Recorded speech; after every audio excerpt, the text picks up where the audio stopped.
range, right? And we'd given out an airdrop, and I joined the team shortly after because I realized how much I wanted to be involved in the space, wanted to build stuff that we could use, realized how hard it is to use anything in DeFi. So I've kind of been with Elk ever since, the one and only. So I'm loving that.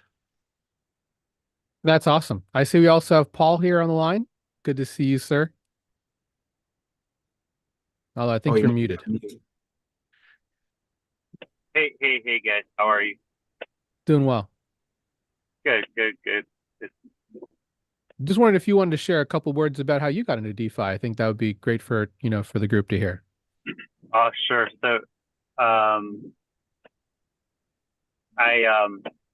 back in 2017, I think it was, had a Binance account, so I traded on Binance, and I got kicked off, and I had just found their launch pools, and I was super excited about participating in them, and so I got kicked off right when I, found the launch pools. I'm like, man, this is great. I wanted more. And then I found that, BSC had a whole ecosystem, right? Like, it used to be Binance Smart Chain. So BEP2 and then BEP20. And then there was a big decentralized exchange, that I used, through the Trust wallet. And then I found Pancake Swap, and then the rest was history. I just, syrup pools and liquidity providing. Uh, it was a lot of fun. So that's how I found it. I know those routes very well. I remember trying to try not to curse my way through transferring tokens from Trust Wallet Oh through gosh. from Binance actually onto Polygon. Actually to BSC, then taking a bridge over to Polygon from there. That was And that back then you had to wait because sometimes there's entrance liquidity and exit liquidity, and there was not, enough to do so. So that was, yeah, those were the days. I was, And like, go ahead. go ahead. I was like, I remember drawing a map of the ecosystems and which bridges went to which chains, and you had to like sneak a route through and like hope that the bridge was legitimate. Oh yeah, and I'll share with you offline. We actually one of the first things I did when I was first brought into the space and starting to help people get educated is I had a map commission, kind of like a subway metro map, and that was back when we still had I guess Relay is still around, but Mhm. there's quite a few things that are out there. So um there was a lot of ways to get around. And back then, there was just four blockchains, right? There was mainnet, ETH mainnet, Polygon, BSC, and then Phantom was kind of around there somewhere. So um I will say that was the best way that I was able to get to both Phantom and KCC through Elk Finance. So Uh, I guess that's kind of a that's interesting segue. But I did want to ask before we get there. Obviously, we've seen a lot of things in this space over the last 4 years. A lot of life has been lived through DeFi. I definitely have a lot more gray hairs in my head than I was expecting over the last 4 years. So I wanted to ask, obviously we've been through the Luna crash, we've been through the FTX crash, BlockFi, Celsius, all that stuff. As a founder, I'm curious to know what has life been like for you in the last 4 years going through all those events? Man, it's difficult, it's fun, and it's kind of this unpredictability where you can't take anything for granted. It's kind of seeing patterns in the space where, Hmm. people come together and they do the coolest thing and they make something super interesting. And then you see people also who aren't afraid to experiment, who jump into things and just believe, and it builds something incredible. It becomes an awesome community. But at the same time, the drawback to all of that is some of that blind faith, much of that blind faith doesn't pay off, and people get hurt. Like you mentioned, Luna. The veracity in which people came at that the concerns and kind of dismissed it as FUD was, a big part of the reason so many people undeservedly lost so much money because of all of this kind of ignorance about what and not not necessarily all willful ignorance, just the lack of understanding and what messages were being spread, and it just seeing how the attacker continued to mint and destroyed all of Luna so quickly. I think highlights and underpins the need for education in this space, which is so broadly lacking. And I know you guys are on that at all times, and I think it's a vital need for DeFi to become legitimate.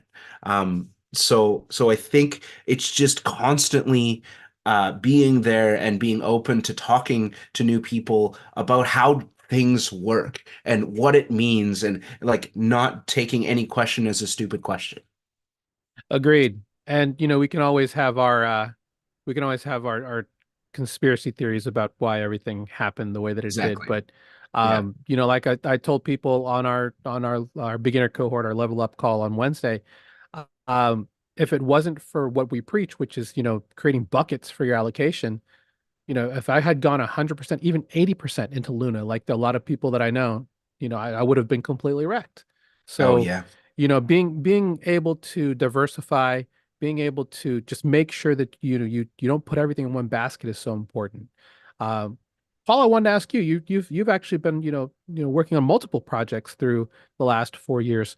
What has life in DeFi been like for you amidst all of the chaos that's been around? On you're on mute. Yeah, I would say rewarding at times and very painful at others. Um, I think that I've definitely been reinforced in the conviction that one, I understood early on that Bitcoin would transform things. I saw the conviction of a lot of people, even back when they were, in the streets of New York, just talking about Bitcoin to people on the street, right?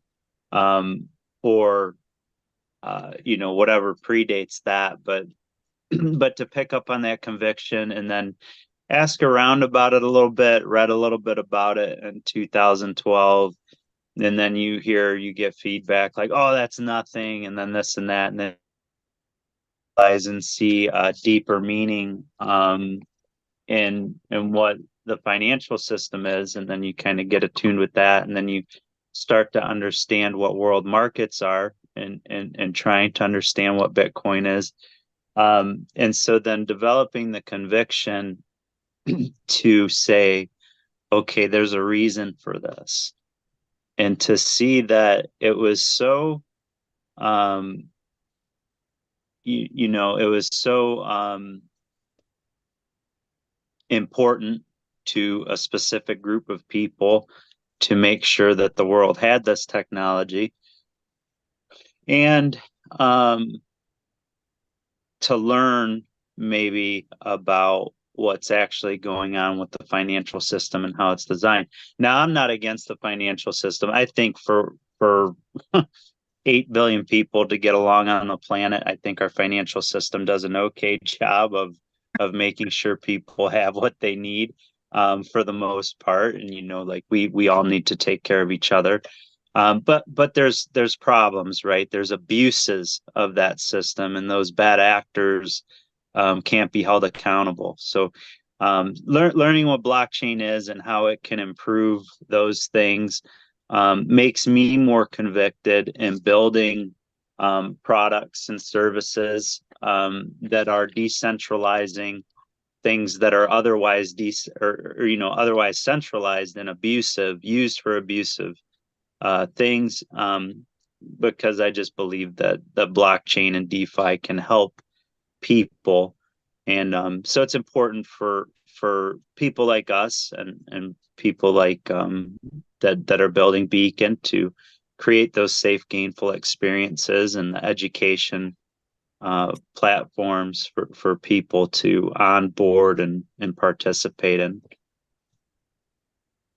Yeah, and I wanted to kind of push the question also back to you, Shylo, on that. But uh, One thing that I loved hearing, and this is from Permissionless last year from Eric Voorhees, he said that, people are up in arms because somehow groups of people, people like yourselves who are builders here in this space, have managed to create a complete financial system available to anybody for free without spending $1 of taxpayer money.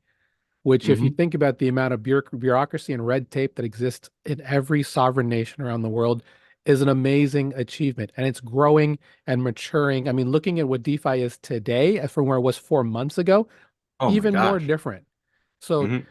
ultimately, the question is, and I think Paul covered it pretty well, and people have asked me this question is, why are you doing DeFi?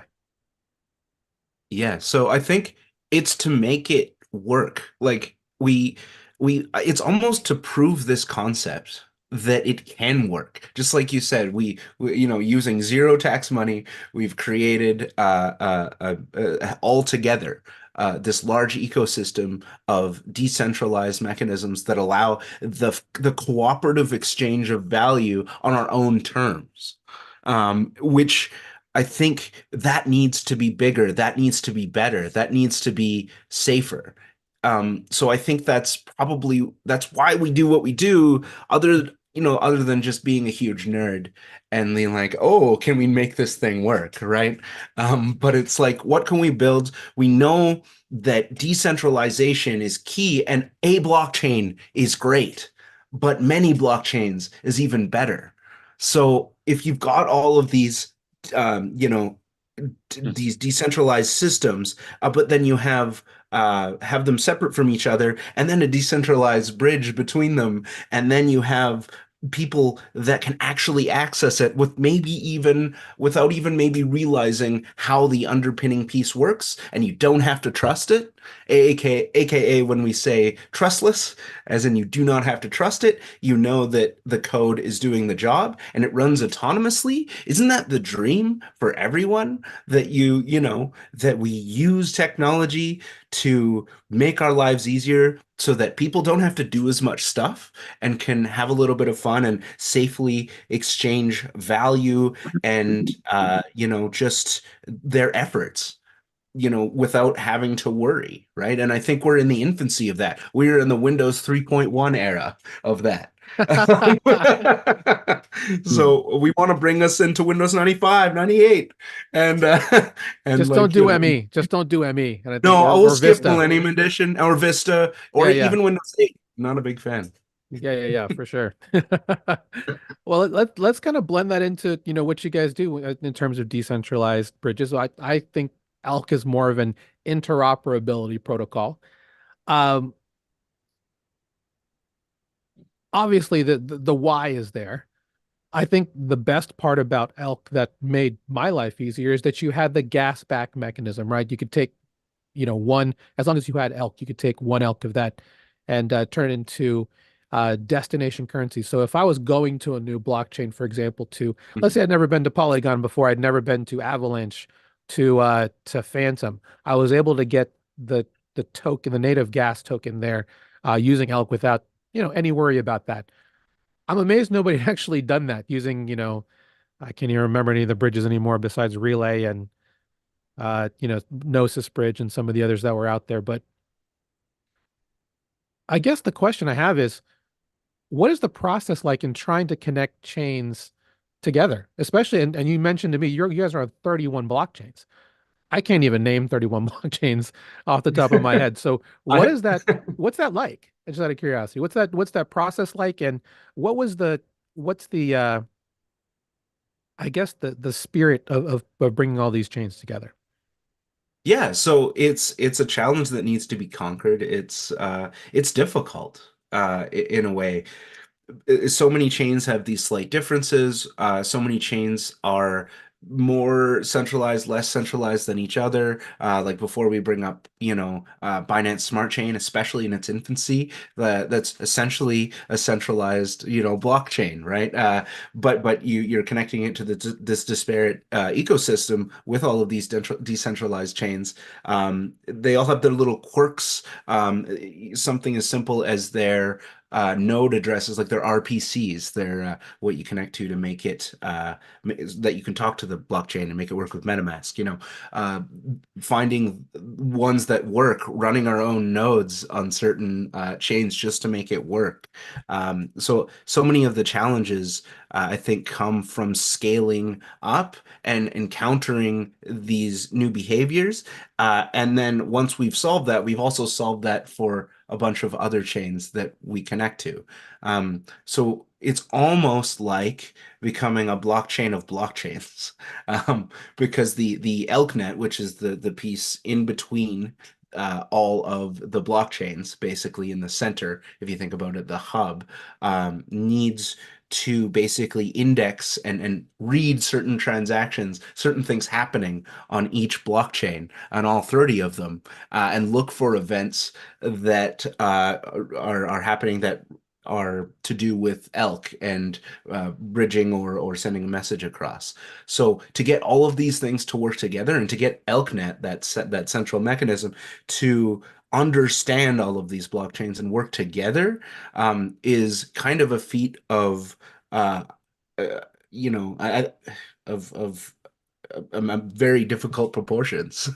But we've managed to have this automated, and it works, which is super cool. So it's that process of perfecting it so we can give it back in a fully decentralized form, to have it there and deployed with those fixes, those little adjustments we've made for each chain work together for everything, and then have it out of our hands, basically.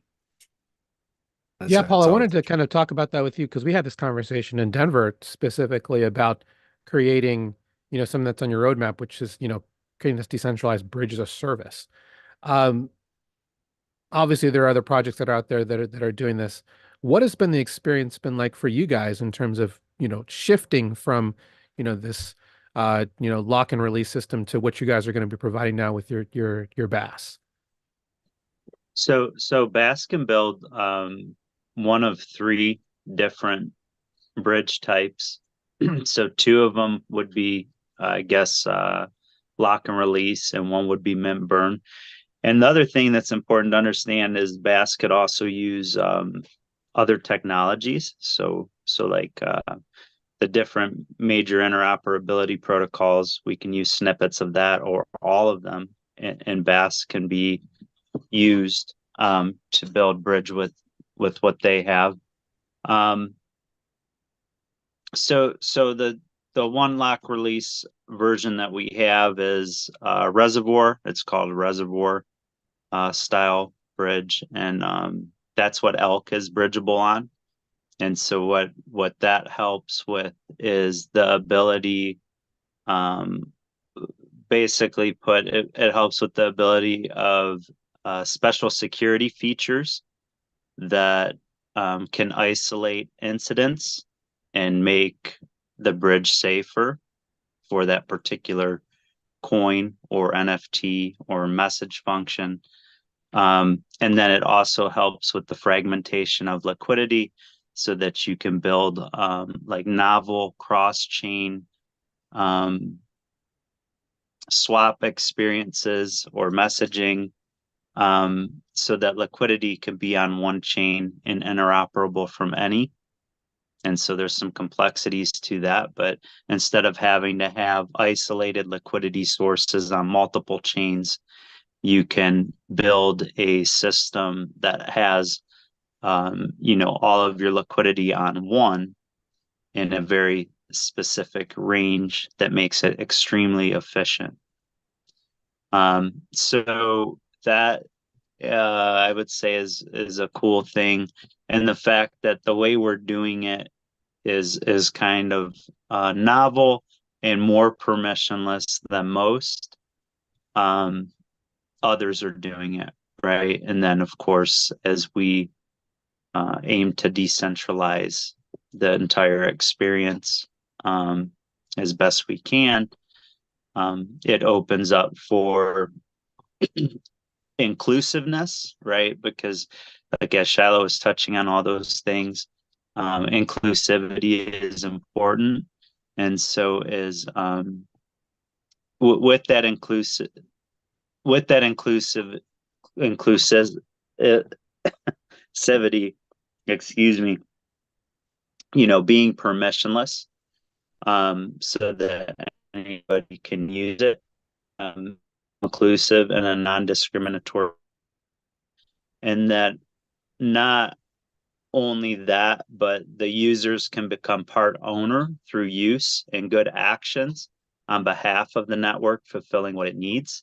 And they're taking ownership and becoming part owners, and having fractional ownership of thousands of the things that we do and use can empower us financially. So having a system that can model that type of progressive decentralization, for users to be owners, basically, and for builders to be owners in ElkNet. It kind of proofs the concept so that others can go past it and champion those efforts and decentralize and disrupt otherwise Web 2 things, right? If that Interesting. makes Do we sense. have a timeline on ElkNet in terms of when we might be seeing more of that, like coming out either in beta or in mainnet? Yeah. Well, actually, Yeah. it's ElkNet's currently in V2, and it is actually already in alpha, and you could sign up and go use it. I built a custom. I launched a custom token, and followed the guide that I'd written. So I guess I mean, kind of.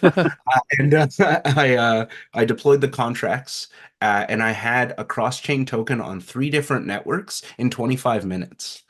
Wow. So yeah, and it's yeah, so it's totally doable. It totally works.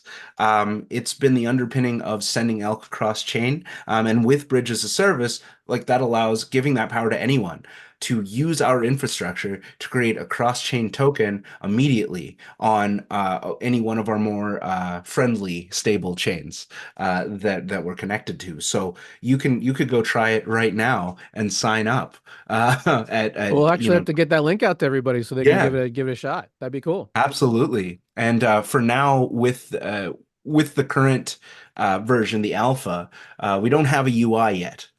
Okay. So that's if you're experienced at the contract level and you can copy paste some contracts and you can launch those, that's the only piece of skill you need, to basically create a token maybe on testnet and transfer it across, or even on mainnet. And these are mainnet tokens that I made in 25 minutes, and it was 30 seconds to send it across chain, and I could send it to all three, I think, Avalanche and Binance and Polygon. I could send it through kind of all three, and that's one of the abilities of BaaS that's always going to be there. Bridge as a service is taking a token and simply using a UI to make this process automated. Now, that's like a very small subsection of what ElkNet's actually capable of.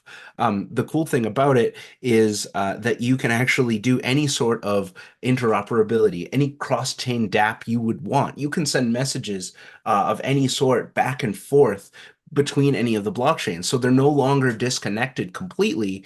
They can be connected, but in whatever custom way you would like that to be. Then, like Paul was mentioning, like connecting liquidity sources from a single chain. So you trade on chain A, but really what happens in the background, it authorizes ElkNet to make a trade on chain B and send something back to you, so that you actually don't leave chain A and the trade happens on chain B. Our founder is like, he's this one of these insanely intelligent guys, and he always has these wonderful ideas, and Elk is definitely one of them. He's an MIT doc, PhD in distributed systems, and so he has done so much work along with the rest of our dev team to build this amazing piece of technology that I always feel like I'm catching up, where I'm trying to feel like I'm trying to understand how this whole thing works. And it's been just an amazing journey to see. But yeah, kind of bringing that permissionlessness. Anyone, go create your bridge, and just go do it. Get an NFT to secure your bridge, our Moose NFT, and then do it. So we don't want to, it's not going to be a thing that cost is an issue. It's not going to be prohibitive to anybody. You don't have to ask us to do it. It's permissionless. You just go to the website and do it. Currently in the alpha stage, I'll provide that link a little bit later if you're interested. Yeah. You could just go. So you would let us know, sign up for that alpha. We're letting everybody in. It doesn't matter. Just sign up and you can kind of follow my guide and build your own cross-chain token. So, I like it. I like it a lot. I'm curious to see exactly what's going to happen. Another team we met at Denver, Supa Finance, mm, which is doing smart contract automation, to do things and essentially we're working with Lego blocks here, right? yep. With DeFi Legos, composable architecture, being able to Mhm. put and build really interesting things. What I want the audience to understand is this is something that probably wasn't a really big thing even 6 months ago. We were hoping that things like this could happen. We had, you know, blockchains getting onto, stacks, whether it be on OP's Bedrock stack or, even as something as obscure as Avalanche's Snow stack or something like that. But we're getting these standards where you can actually have more interoperability. Polygon Zag layer is another good example of that, where you're just going to be having full layers of interoperability where your blockchain really probably won't matter nearly as much as where you're on because you can easily send, messages, liquidity, tokens anywhere just to say, I want to go from this point to this point, and this is just do it for me.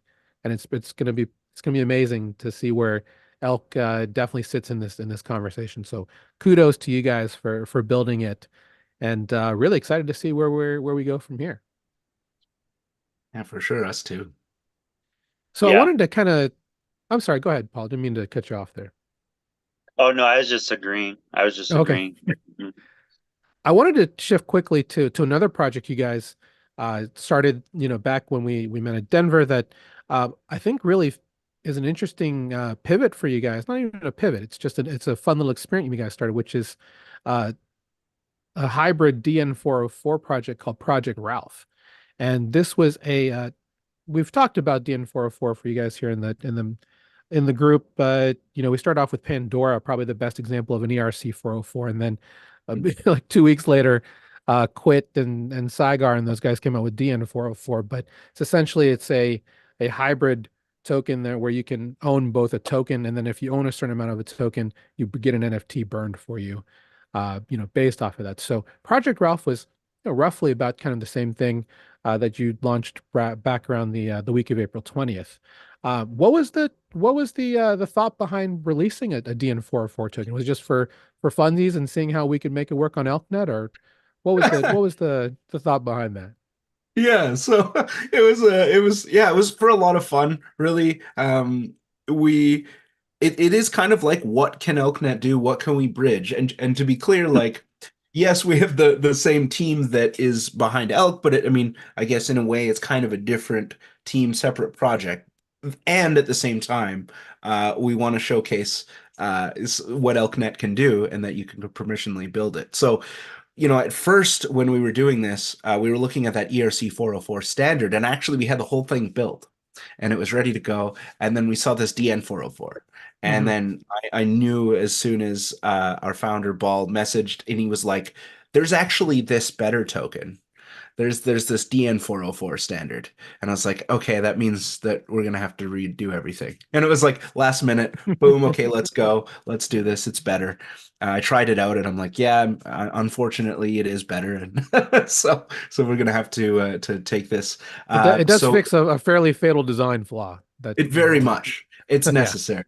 So from the beginning, this is kind of a meme project, and it kind of evolved to be much more than that. Yeah. It started as the idea was just for us to launch an ERC for ERC 20 meme coin and just be like, look there, we did a thing. And then it became, what about inscriptions? okay, what if we can take an inscription and wrap it in a 404? And I'm like, okay, well, what if we can index that from the blockchain and we can make two different types of cross-chain possibilities where it can be bridged as an ERC or as a 404 as well as an inscription. What can ElkNet do? And the difficulty here was, our founder and looking at ElkNet, he's like, yep, ElkNet can do that. ElkNet can do that. So it's like, okay, well, why don't we do something where we have every route available to us? So it kind of became this labor of love that we created to not only demo kind of what Elk can do, but really like pave some way into some things that shows what DeFi can do. And what if some smart people come together, we can name it something silly and fun, but do something really cool. Yeah, and then just as full transparency, I am a holder of PR of Project Rails token. So, and I am a liquidity provider. I am providing Excellent. liquidity Thank you. on Elk. So you're welcome. Thank you. uh, and multiple members in our group are as well. Oh, I, great. I I wanted to ask, and either one of you can answer. How is the experiment going so far? Are you happy with the outcome that you've had so far? I'll I'll give let that one to you. Shylo. Oh, Yeah, me? Okay. I'll add something. I would say like I'd say yeah. I think that it showcases really well what could be possible, and it can showcase things that are just stupid that other tech can't do. So it's like doesn't matter if it's stupid or not, your tech can't do it. So it's kind of cool. Yeah. Yeah, I Yeah. think It's a I great think answer. it's been fun. Yeah.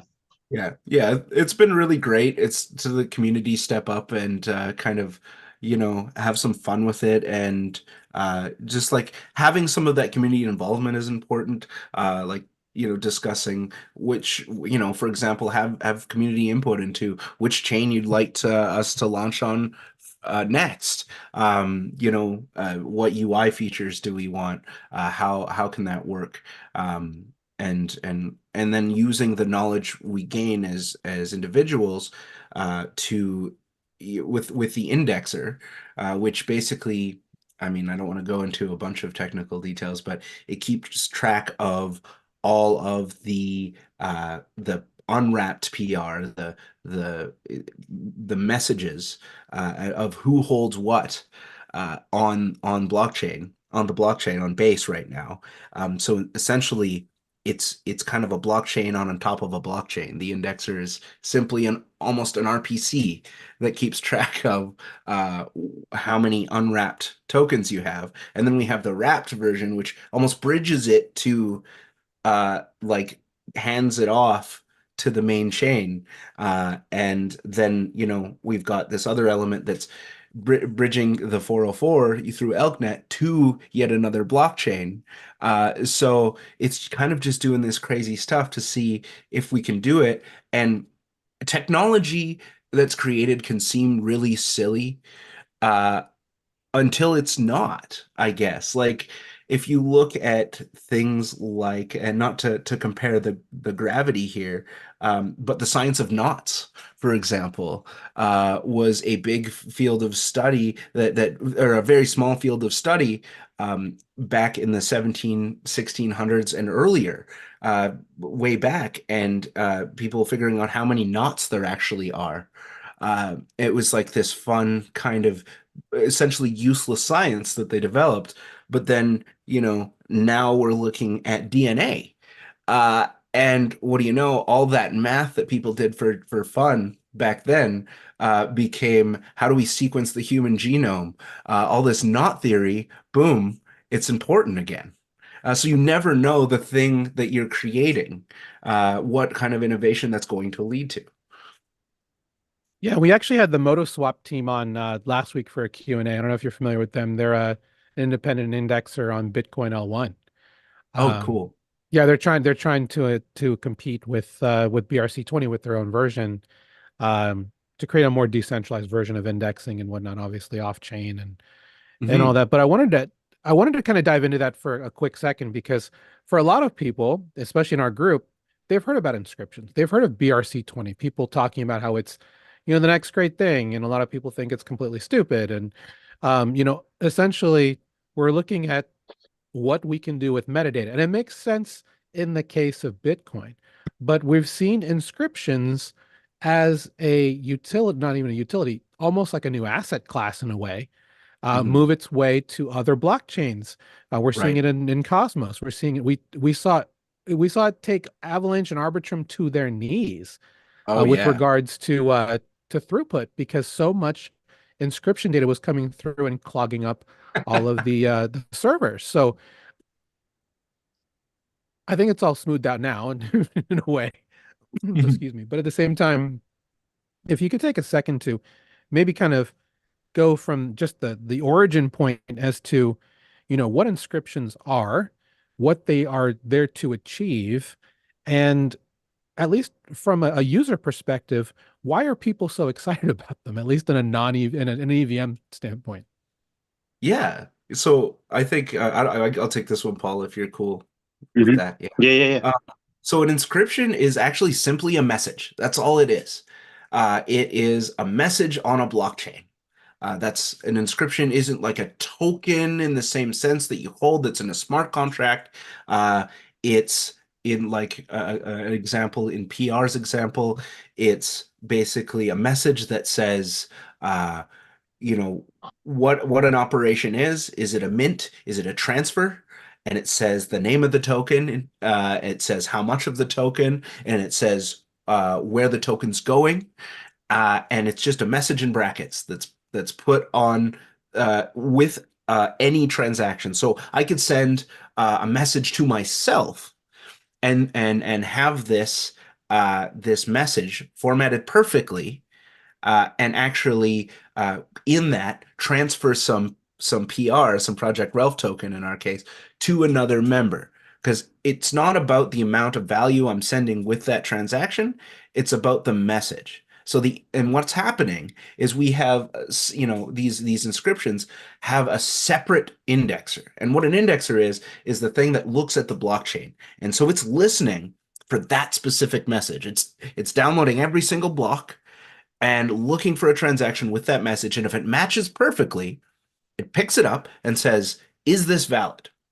So it has a database of all of the tokens that have been minted or transferred before. It knows how many tokens are out there. It knows what the transfer limit of the tokens are. It knows who has what balance, and it checks if people have a balance, and it sends, okay, you have authorization to send to this other address.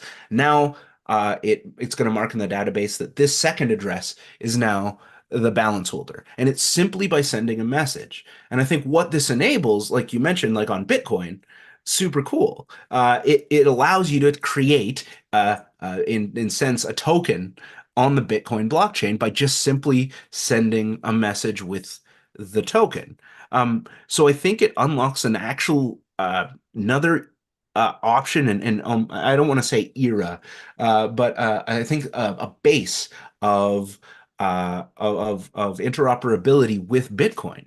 Because no matter what the chain is like, whether it be Bitcoin or Cosmos or whatever, you can send a message with any chain.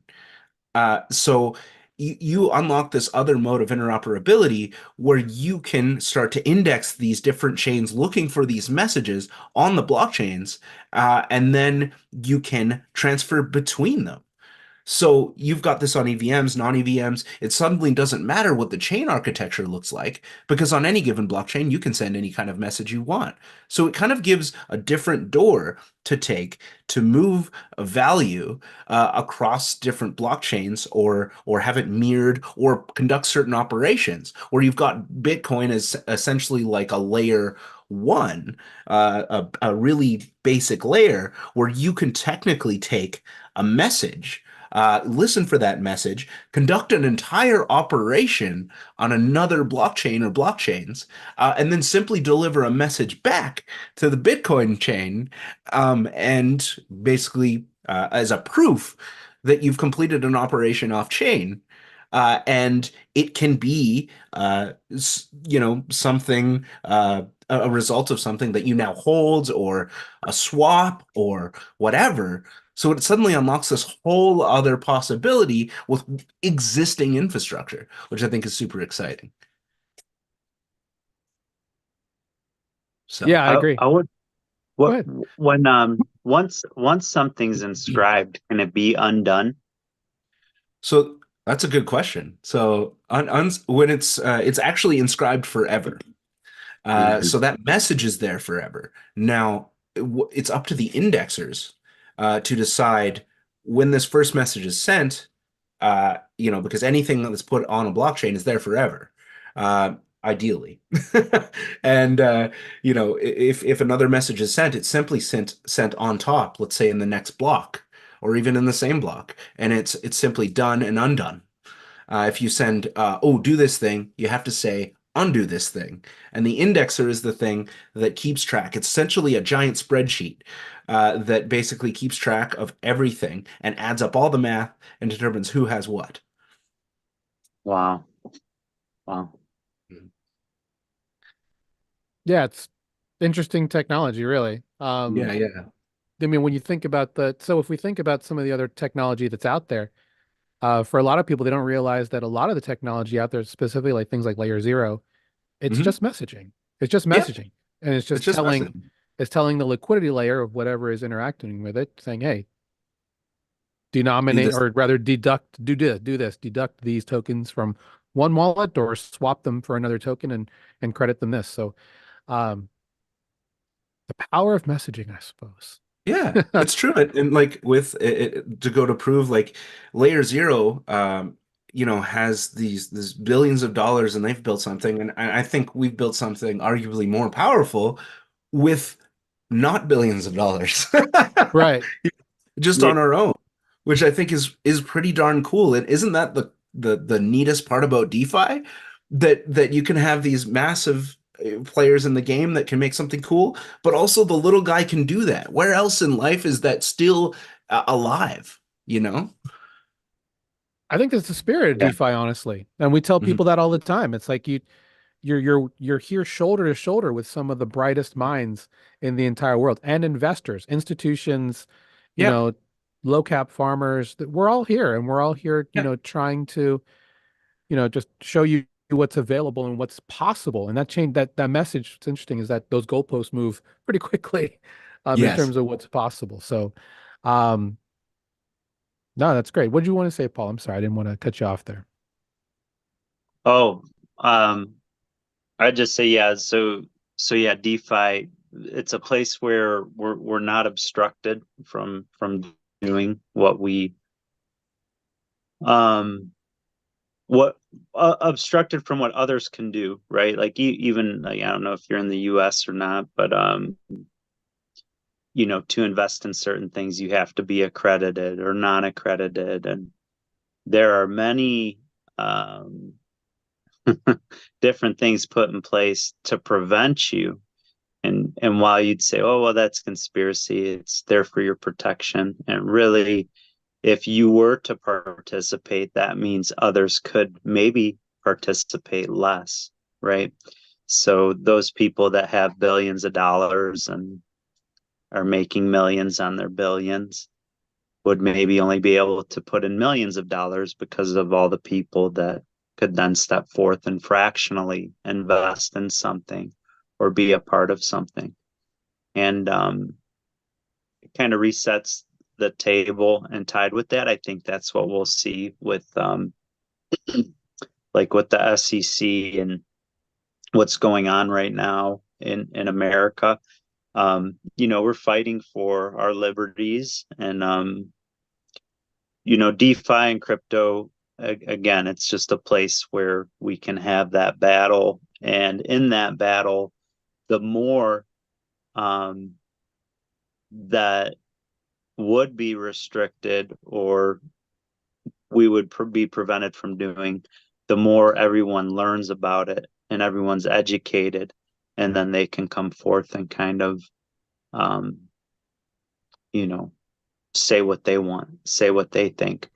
And it's also a place where, again, technologies can be companies, businesses, anything that is in place to, benefit people, humanity, supply chains, things like that. Um, they can be um, disrupted and decentralized.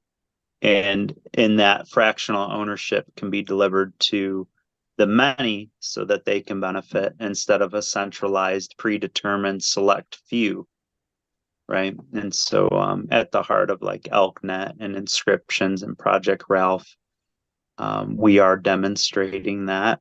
And we are also demonstrating that if there was a bad actor, we're perfectly capable of isolating that bad actor and penalizing them, and then eradicating that abusive activity.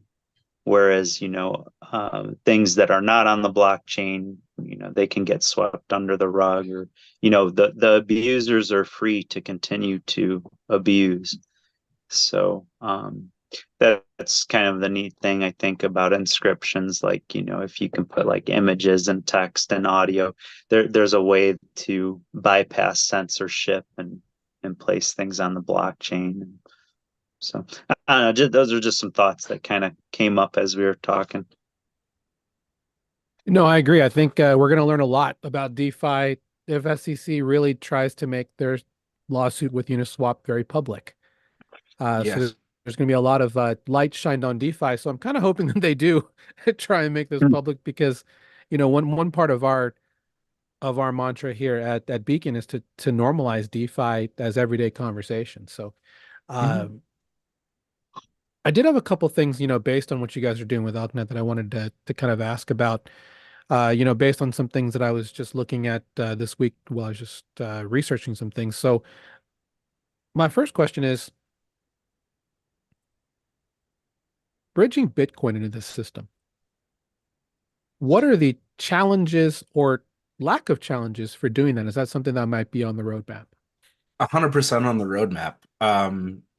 If you look at inscriptions and part of why we chose this route, this is purely an option for bridging assets from BTC, sending, using an address, operating it as essentially a reservoir, a Bitcoin address, having that sending a token Bitcoin to that address with a message, essentially like an inscription, having an indexer that captures that, and essentially locking it in that address, and basically that's your reservoir, your lock, where then you can release it on any given chain.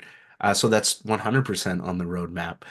Looking at what we've learned from indexing and practically doing it, and using Project Ralph like as a separate team to kind of see what has happened with that, and how the community interacted with it, how it works, and getting my hands dirty, because I may be about this much of a dev on the team, but just it kind of exposes the wider team and the community to how this all works by using it, because that's kind of what DeFi is. It's a hands-on, the high difficulty curve. Let's use this and figure it out. Putting these indexers together, learning how this works, gives us a launching off point to do that. Okay, it can be done. We making an indexer that looks for these messages on Base is just as easy on BTC. So let's do it, right? I think it really underpins the truth that it is possible, and it isn't as hard as some would think. And I know that there's some other projects out there doing that already. And I think whatever solutions come up, they've got to work together. I.e., that's why ElkNet from the beginning has been compatible with every other interoperability protocol, we can make that work. It's not going to be, we don't want to be the only ones um, bridging all of the assets, even though we're going to, decentralize ElkNet and have people operate those nodes. That's still an element of, centralization. We want to work with other projects and make something where you've got multiple dependencies that are decentralized to come together to bridge these things. So you've got, messaging systems like ElkNet and Layer Zero and all around and beside each other that are being used at once. That if one goes down, there's another to increase safety through this like trustless system. So, I mean, I think for sure we there's really no limit to what we want to do. And some of that is limited by being, yes, we're a small project. We do, the funding is a thing, but we're also a community project, and that's our those have been our values from the beginning. So, but it doesn't mean that we can't work together with these bigger guys who definitely have their place to build something cool and functional that like lets the next generation of DeFi users do something that we wouldn't even have thought of. And the idea is hopefully people are using DeFi without knowing even what chain they're on. They're not thinking about chains. It just works, right? And that's the big barrier for adoption is because it's so friggin' complicated. So if we can be a part of simplifying that, then let's do it because that's what people I love need. that answer. I love that answer. And that's exactly, that's exactly right. We've talked about multiple narratives that are going to be at play in the next 12 to 18 months. And one of them, of course, is account abstraction, but the other is wallets. I think from a UI perspective, it's gotta be easy for someone to create a wallet, not worrying too much about seed phrase. But of course, you still want the security of not just relying on somebody's social media or even Mhm. biometric data to make sure that they get all that set up. So, yeah, really Yeah. excited to see what you guys have come up with that because I know that right now it's a very ad hoc system, specifically with the with some of the ones building the indexers, like with things like Unisat and some of these others that are out there for BRC20. It's all just hosted on Web2 stuff off chain. So, Yeah. Mm. there's that. So it's not No. completely, Web3 friendly, and they're Right. relying on a lot of things that aren't going to make it a decentralized thing. So the ability for you guys to have ElkNet available, not only just for fractionalized ownership, but possibly even for node operation and things like Yep. that to turn into something really cool is really exciting. And I'm really excited to see uh how you guys, move forward with that. So I wanted to ask real quick, why did you choose Base for Project Ralph? Um, well, I guess the memes were popping off. They still are. And No, it's you like, and they chose you are. chose right. Yeah, and it Mm. was like, well, obviously we got to do base because look at this volume. This is like BSC 2021. Oh yeah.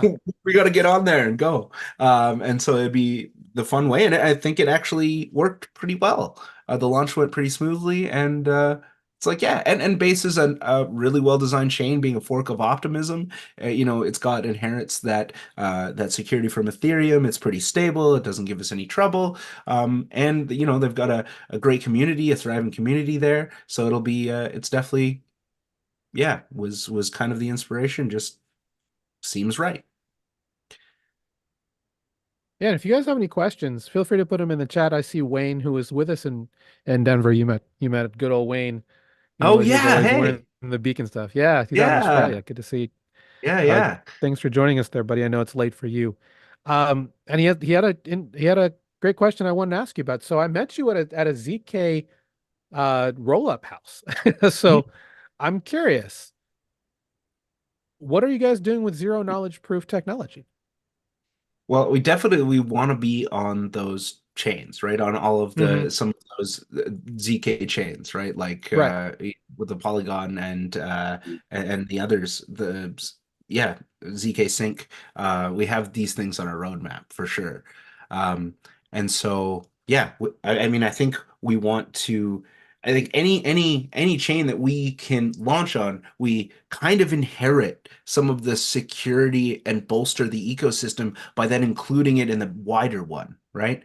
Just as we work with, all of these different EVMs now, as we begin to add disparate chains like Bitcoin, as we, look at adding these ZK chains, it allows all of the users to, move their assets, send their messages, onto those different chains. So you inherit the security, right? Security through different ecosystems and different blockchains that operate with different technology, including some of this zero knowledge stuff, right? Like we want those elements included, and we want to build on top of these so that they're not alone. In the off, I mean, pretty unlikely, but in the off chance that there is a huge vulnerability discovered within traditional EVMs, you look at all of these other blockchains, and the great thing about ElkNet is you can use that tech to then move value over to a different chain. You look at quantum computing and the advances in that sector that have been evolving a little faster than we expected, especially with the advent of AI, for breaking the encryption on that we rely on a daily basis in computing. And guess what? That's what blockchains are built on top of. So we've got some of these chains that talk about their quantum proof tech, which usually involves more complex lattices in multiple dimensions in order to like have a private key that essentially uh, has a specific 12-dimensional root. It's super neat stuff that I don't fully understand.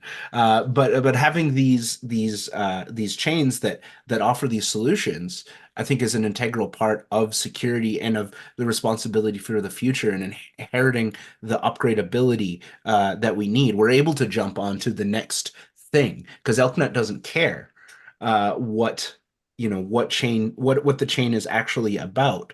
The contracts on that chain need to be, or whatever, even if they're not contracts, if it's something else, need to be created. But there's no limit to what we can do. So yeah, I know, super long answer, but Oh, that's fine. short answer, yes. Yeah, no, I I mean wanna, it makes a lot of sense. I want to add, so privacy and permission.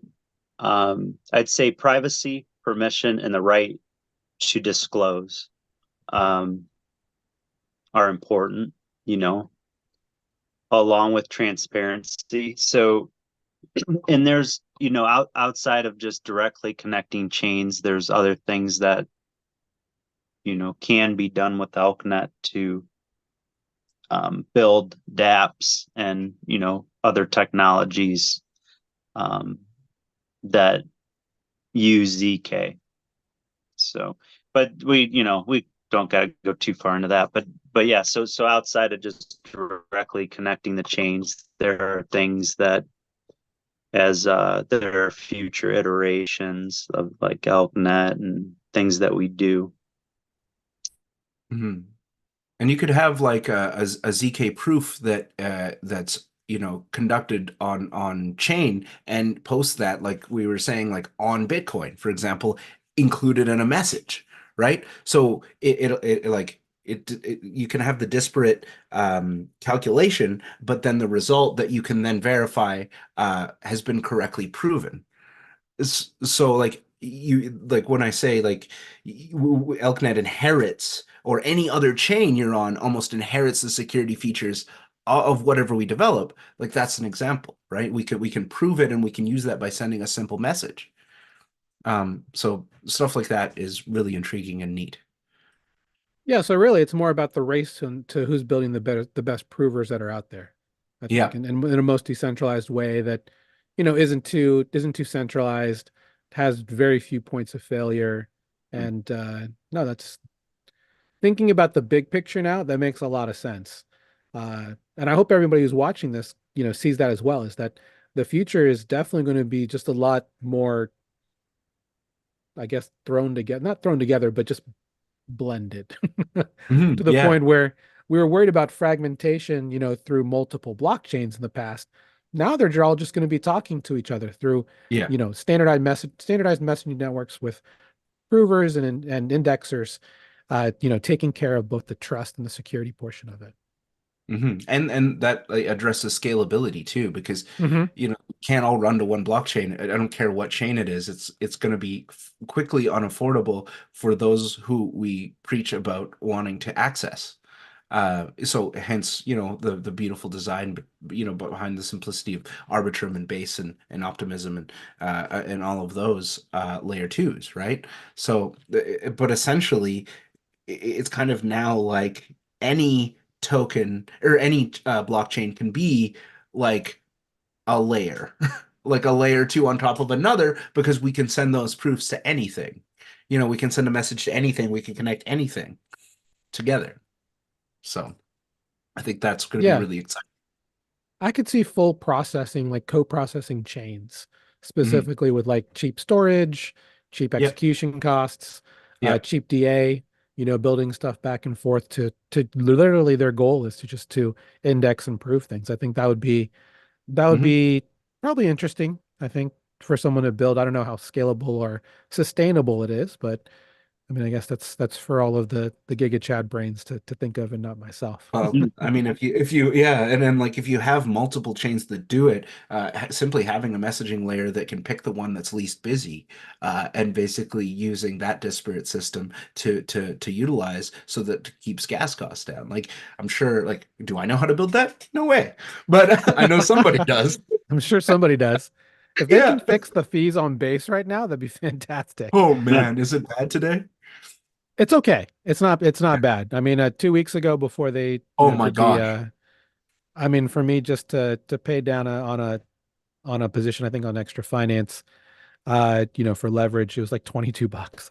I'm just like, Wow. that's like Yeah. that's like 10% of my position. I'm like, Yeah. I'm just testing here, guys. I'm not doing anything crazy here. Yeah. So I was just like, it's down now. I mean, but by far, base is still, from an average transaction perspective, the most expensive layer two out there, second to maybe Linea and ZK Oh Sync. No, yeah. actually, no, ZK Sync is pretty cheap, but Arbitrum by far has become, I think, one of the cheapest ones, thanks to Yeah. their inclusion of their Stylus project, where you can have multiple different smart contract languages deployed to, Right. use Yeah, less, they've use got the less. Rust stuff. Mhm. Hmm.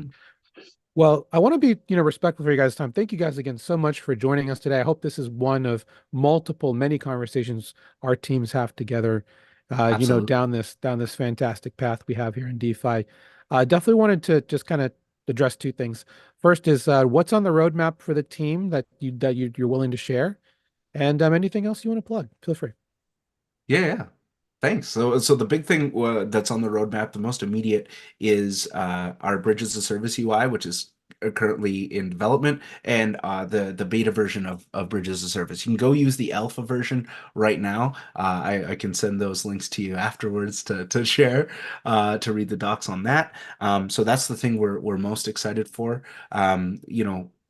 Getting those cross-chain swaps out, and even importantly, I'm testing currently our farm as a service V3. So being able to stake an NFT, and create your own custom farm for a V3, a Uniswap V3, LP pair, that takes into account position and all of that. It's done.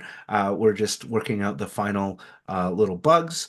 So we're getting that out there, launching our Uniswap V3. Our Uniswap v3 infrastructure on almost all of our chains. Those have been launched for quite a while, but we're working on our subgraphs and getting that sorted away. So we've got lots. We've got so much down the pipe. Project Ralph, looking at our next chain launch, next month. We're looking at another mint drop that should be pretty fun. So looking at that.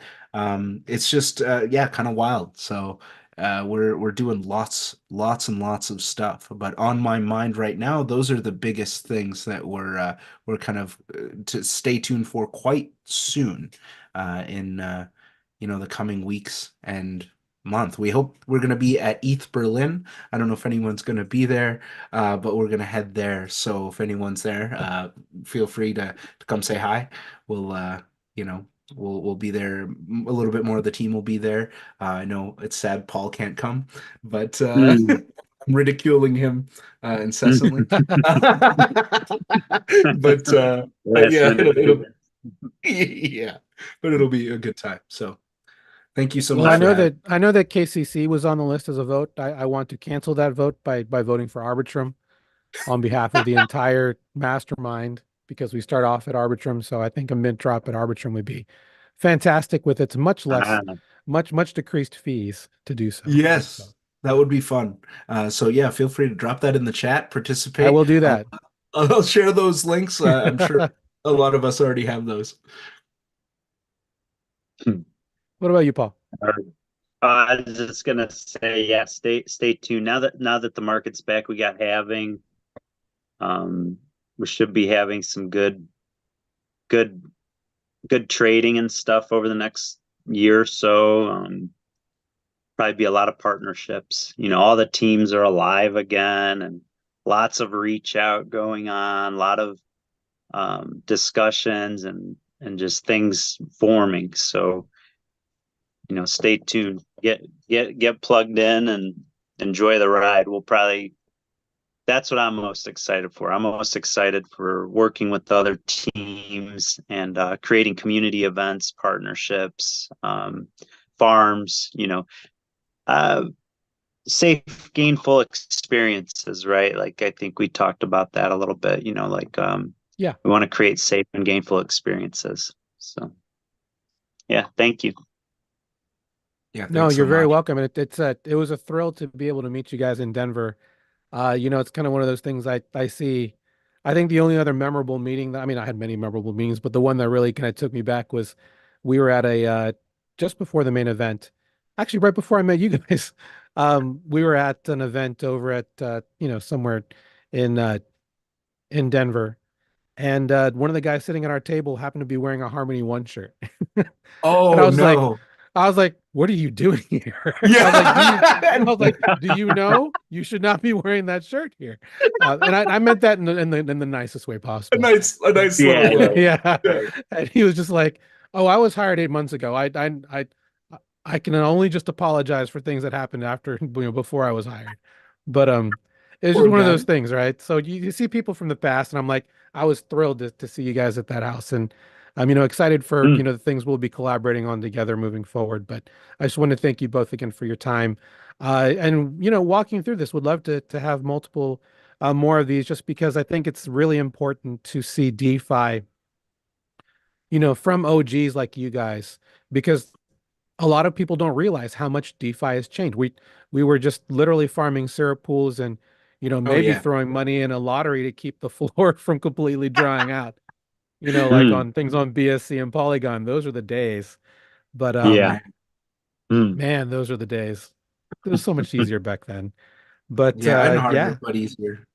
hmm Yeah, it's funny because we have another webinar coming up at the top of the next hour about on-chain rotation, where we literally are going to talk about how some people just decide to stay on BSC and Polygon while everyone moved to Avalanche and Hmm. stuff like that in terms of capital rotation and understanding when it's time to diversify the bag and not marry a blockchain. So Yeah, um, no, they don't make good partners. They will cheat on you. Mm. We'll yeah, take all your money. It's something. bad all the way around. Just Yeah, it's half. bad all the way Just around. half. Just yeah. It was a good time, guys. Thank you guys for your time. Let's do this again soon. And Absolutely. yeah, I'll make sure we get all your socials. Definitely join their Discord, their Telegram group. Use Elk Finance products. Go buy some PR on Base. It's at a good rate, and it's a great social experiment. And just based on everything we talked about today, I'm really excited for what you guys are going to be at the center of moving forward with, all of the new volume that'll be coming in post halving. I'm excited to hopefully see what protocols arise and maybe and definitely using Elk to get there, wherever Oh, that's going to be. thanks so much, Chris. That was a You're great so time. Thanks so welcome. much to everyone listening. Really appreciate it. Yeah, take Thanks for care. coming, Bye bye. everyone. We'll see you guys later on. Have a great day. All right. Have a Oh, great one. seven. Till next time.